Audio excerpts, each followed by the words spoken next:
Alright everyone, so you're here obviously to check out cleaning out your engine on your car. So we're going to talk about it here. Now, first off, you guys have some questions. Why would you want to clean your engine? What's the purpose of it? Everything like that. Make sure to check out the MediaPurchaseGuide.com. I did write an article on there and our car formation page that details some of the reasons why to do it and some other like kind of tips and tricks. This is just more to show you how to do it and what to look for. Obviously, since I'm one-handing this because one hand is holding the camera, I'm actually not going to do it right now. This is just in preparation before I clean my engine, but to kind of show you guys some of the things to look to and what to look for and some of the tips and tricks to go with it. Now, for me personally, now I've been doing this for years and years, been doing hundreds of vehicles. A very easy process, but there is things to look for and things to be careful of when you're actually cleaning your engine. So first thing, all you really need is your engine cleaner, your wire brush of some sort, or any brush really, not too hard, not too soft, and some paper towels.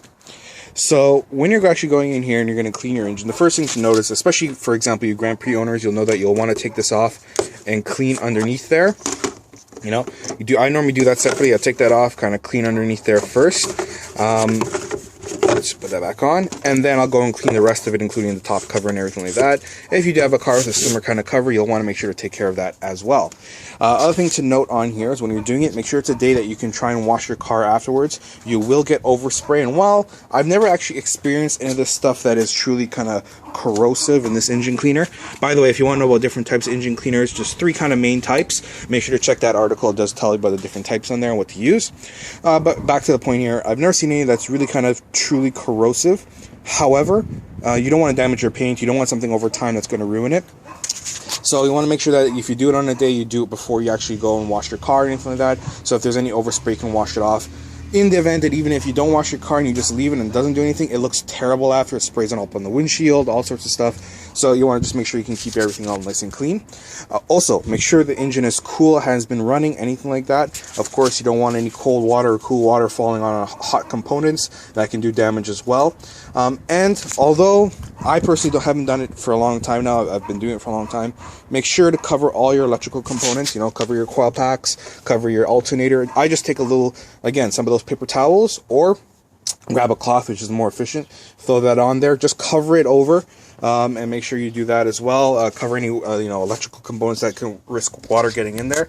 Spark plugs are okay, you don't have to cover them up at the actual where they actually go into the block itself. However, you don't want to spray directly on them as well, because you don't want water to get in there. It's very hard for water to get in, but at the same time you don't want to cause corrosion or anything like that.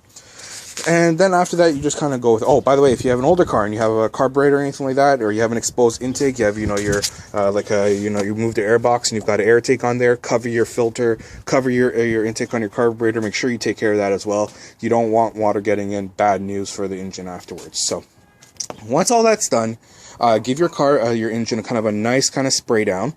Again, I normally use, I have like my hose has a multi setting on it, and I just use shower and kind of just spray the water down. If there's like heavy gunk on your engine, you can use like a little bit of a heavy thing. Although some people do it, I strongly recommend don't using a pressure washer, because it can actually, 1, force dirt into components, and 2, force water into components. Like right now, for example, showing you over here, I would not be covering this up, right? I wouldn't spray directly on it, but I won't be covering up. However, use a pressure washer and you're spraying over here, you can force water into these components. You don't want to do that. That's just going to, again, create bad news for you. Once you've actually washed the whole engine down, you grab your engine cleaner and you just spray liberally over everything. I cover everything. I cover even the body paneling and stuff like that in here.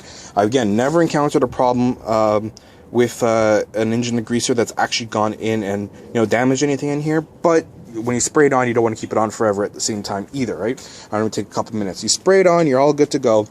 That's where you grab your wire brush down there, and you scrub anything you want to kind of pop, or if you want to remove any gunk. Like for example, looking at my engine here, you're looking over here. Now I would actually not do this, if I may be honest, because this is a body panel. You don't want to scratch the finish on this.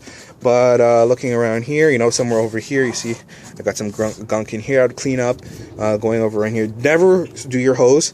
2 things it does with it. One is it can actually, if depending on how hard your wire brush is, you can damage the hose. And 2, it never works properly. Scrubbing rubber doesn't look good, and actually will leave kind of these kind of nail sort of marks on there, so don't do that. On here, I would normally kind of scrub around if there's been any. Actually, I don't have a lot right now, but if there's a lot of gunk, I would kind of scrub this down. Just scrub out, scrub down here if there was a lot of gunk on here. Anything like that, you would scrub down. Look for any of the components. Again, make sure all your electricals are covered. Once all that's done, then you leave it on for a couple minutes, depending on the type of engine cleaner. Again, those are described in the article. But depending on the type of engine cleaner you're using, you leave it on for a couple minutes. You can leave it on for a little bit longer, depending on the severity and the strength of it. Once it's done, you just go and rinse everything off. 2 things to note when you're rinsing off. 1, again, there'll be overspray. Actually, 3 things. 1, there's going to be overspray. 2, I use a drain pan to try and collect as much as I can and try and dispose of it properly. Again, protect the environment, you know what I mean? You know, if there is going to be some runoff, if there's no drain pan that's big enough to go underneath the entire, you know, base of the engine. But, you know, you collect what you can, help what you can, get rid of most of it. The rest, some of it's going to be run off, you know. So, again, protect that if you can. Also, don't be overly liberal with the water. I mean, again, water is water, but, you know, again, protect the environment wherever you can. So use water only as much as necessary. Once all that's done, you're going to grab your paper towels. Before you even do that, I forgot one thing. After everything's done, you've washed everything, you start up your engine. Make sure everything is cleaned off. I cannot stress that enough to you guys. Make sure everything is cleaned off. For example, using a gel, it's going to really be hard. The gel's much thicker, it's harder to wash off, but you want to wash everything off.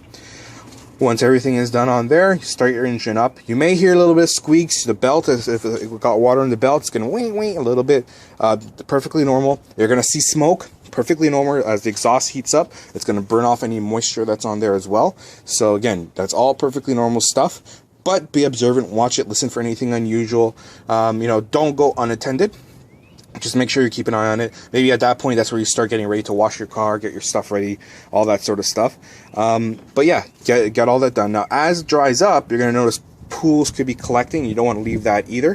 One, for again, you don't want any like hard water residue.